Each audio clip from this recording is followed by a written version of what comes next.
सभी आदरणीय मित्रों और आदरणीय वो कहा ना पहले कि बहुत गजब बोलते हैं, किसी की फिल्म पीट ली हो तो पहले ही कह दो। अक्सर संचालक क्या करते हैं कि जिसको निपटाना हो उसको सबसे पहले बुलाते हैं। और चूंकि मैं वो थोड़ा जूनियर भी हूँ और बाकी सब चीज़ों के हिसाब से वो किशन जी से तो निश्चित ही जूनियर हूँ, तो और बाकी उदय प्रकाश जी से तो कहना ही क्या है, इससे तो मतलब वो लॉर्ड विलियम बेंटिंग के सांड वगैरह भी ठीक है। और आनंद कुमार जी को चाणक्य बता चुके प्रसन्न जी, ज्योतिष के आगे चंद्र लगा चुके। अब बचे तो सिर्फ काल जी हैं, तो वो हमारे साथ। और आपको पता होगा पहले जो हमें ये किताब दी गई थी या मैगजीन दी गई थी, किताब अक्सर लोग कहते हैं ऐसे, हाँ किताब कितने की है, मेरे ख्याल से महेश जी बता सकते हैं, मैगजीन को भी किताब ही कहते हैं। तो ये जो सबसे पहले मैगजीन हमें बंद करके एक बच्चा ला के दे गया था, उस बच्चे का नाम है अनहद। वो किशन जी का भतीजा है। तो अनहद से मैंने पूछा कि तुम्हारा नाम अभी तक किसी ने बदला क्यों नहीं, इसका नाम बेहद क्यों नहीं हो सकता।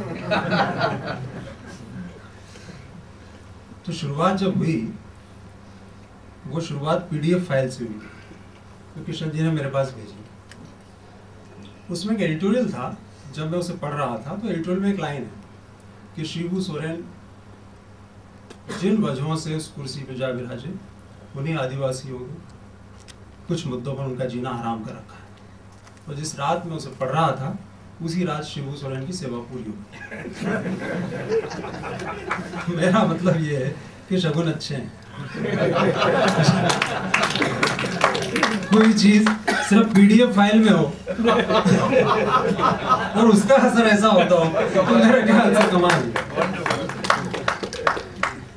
हम लोग बहुत पहले से सोचते थे, और कभी कभी ऐसा लगता है कि पत्रकार बिरादरी में एक खास तौर का भ्रम फैलाया गया। हम बीच के लोग हैं, हम लोग की उम्र 40-50 के बीच में झूलती रही है, और हमारे कुछ सीनियर हैं जो हमारे बराबर माने जाते हैं, और बुजुर्ग हैं वो मानने को तैयार नहीं होते कि वो बुजुर्ग हैं।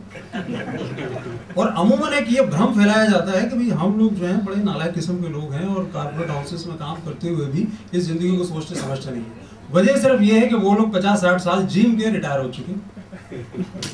मैं से अधिकांश लोगों के साथ में क्षमा सहित चाहूंगा, बड़े बड़े मंत्रियों का साथ लेकर के हम लोग अपने जीवन को सुखद, सफल और बाजार विरोधी बनाने की कामना कर सकते हैं, लेकिन किसी कॉर्पोरेट हाउस में रह के उसकी नीतियों के विरुद्ध अपने रास्ते को बनाने की मुश्किल कैसी होती है, ये एक नौजवान लड़का ही जान सकता है जो कि 50 से नीचे का। उन लड़कों को इकट्ठा किया और निश्चित ही वही लोग जीतेंगे। वो इसलिए जीतेंगे क्योंकि वो जानते हैं कि उन्हें क्या करना है।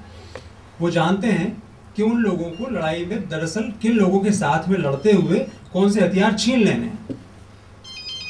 मुश्किल ये है कि जो नक्सलवाद की बात करते हैं, जो लोग इस तरह की बातें करते हैं कि क्रांति इस तरह से होती है, वो तमाम लोग गृह मंत्रालय में बैठे बैठे कुछ फाइलों पर दस्तखत करवाते रहते हैं जिससे कि उन्हें नक्सलवादी न माने जाए। ऐसे वक्त में मैं भी सोचता हूँ कि इस तरह की मैगजीन क्यों नहीं निकाली जा सकती।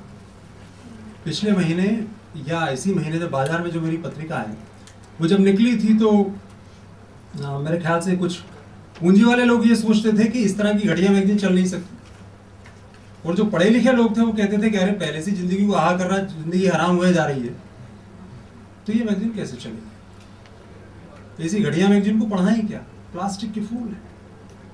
बहुत अफसोस हुआ है कि इस दुनिया में सबसे बड़ी मुश्किल ये है कि कोई खुश दिख जाए आधी रोटी में भी तो आपकी आत्मा बड़ा कष्ट है। भले ही आप 5 रोटी खा रहे हो, लेकिन आपको किसी की आधी रोटी की सुख पे भी बड़ी तकलीफ होती है।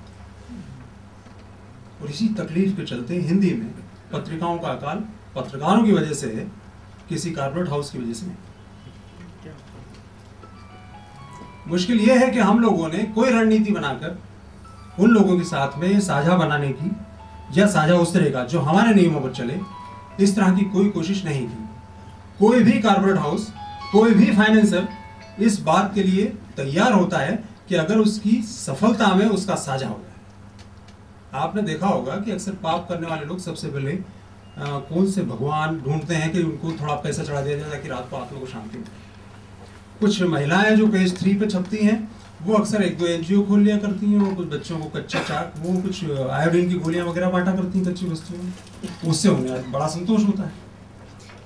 तो अगर कोई अच्छा एनजीओ हो जो आयोडीन की गोलियां बांटने का काम कर रहा हो, उसमें पेज 3 वाली आ जाए तो चल जाता है।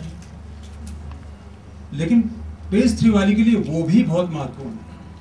शायद हम लोग उनके इस कच्चेपन को पहचान सकते और उन चीजों के ऊपर जा सकते, और हम लोग कोई रास्ता नहीं, उसमें दो ही रास्ते हो सकते हैं। एक तो ये कि हम उन्हीं के बीच में जाके लड़ें, दूसरा ये जो किशन जी ने किया कि हम लोग अपने सीमित संसाधनों से भी कोई चीज खड़ी करने की कोशिश करें। जहां तक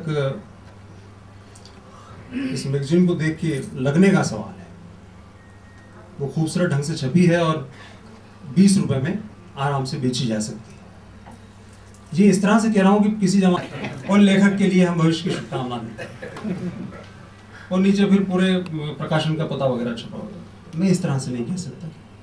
मैं सोचता हूँ इसके भीतर जो कुछ भी है वो इतना महत्वपूर्ण है क्योंकि उन लोगों द्वारा किया जा रहा है जो कि इरादतन ऐसा कर रहे हैं, किसी बेईमानी के साथ, किसी मंच को खुश करने के लिए और किसी खास इरादे से कोई प्रोपेगेंडा खड़ा करने के लिए। ये मैगजीन नहीं है। ये ना कम्युनिस्ट पार्टी का मुखपत्र है, न समाजवादी पार्टी का, न भारतीय जनता पार्टी की तरफ से है, न शिबू सोरेन की तरफ से, न जनता दल की तरफ से है, न कांग्रेस की तरफ से, न ये किसी समिति की मदद से खड़ा हुआ है, और ना किसी महान उद्योगपति या नेता की मदद से। बार बार मंदी की बात होती है। होता यह है कि आप रेस्टोरेंट में जाएं तो कहा गया है हमें कि पिछले 9 महीने में महंगाई का स्तर सबसे नीचे आया है। आप कुछ, हाँ, ये चैनल का मामला है ना, इसमें मेरे ख्याल से ये इसी तरह से चलेगा। ये भी रिकॉर्ड हो गया। तो पिछले कहा गया हमें, आनंद कुमार जी बेहतर बताएंगे क्योंकि अर्थशास्त्र सारी चीजों को जानते हैं, 9 महीने में महंगाई का स्तर सबसे नीचे आया है, ये कहा गया हमें पिछले कुछ दिनों की खबर में। हम एक रेस्टोरेंट में पहुंचे, फिर दूसरे में, तीसरे में पता लगा पिछले ही 2 महीने के भीतर उन्होंने नया मेन्यू कार्ड छपवाए, और जिस दाल की वो 80 रुपए कीमत लगाते थे उस पर 160 रुपए लिखा हुआ है। हरे रंग का कार्ड था, वो आजकल थोड़ा ब्लू में बदल गया, ग्रे में स्पेशल हो गया है। और उसने पिछले ही दिनों एक छटनी में 15 वेटरों में से 8 निकाल दिए। 8 वेटर निकालने के बाद उसके पास जो मुनाफा बचा, उसके बाद वो 80 का 160 रुपया करके जो मुनाफा लेगा, तो ये ब्लेड 2 तरह से काट रही है। और आपको लग रहा है कि मंदी है, मुझे लगता है कि फर्जी है। ऐसे वक्त में हम लोग ये उम्मीद कर सकते हैं, हम सब लोग, कि मैगजीन चलेगी, ये पत्रिका चलेगी, हम लोगों के सपनों को पूरा करने के लिए चलेगी। और जो हमारे बुजुर्ग और हमारे बड़े अलग अलग मदद से काम करते आए हैं, उसकी बजाय हम लोग अपनी मदद से इसको चला सकेंगे, ऐसी मैं कामना करता हूँ। बहुत बहुत शुभकामनाएं आपको भी वर्तगा जी, बहुत शुभकामनाएं। क्या आप इसी तरह से कहेंगे?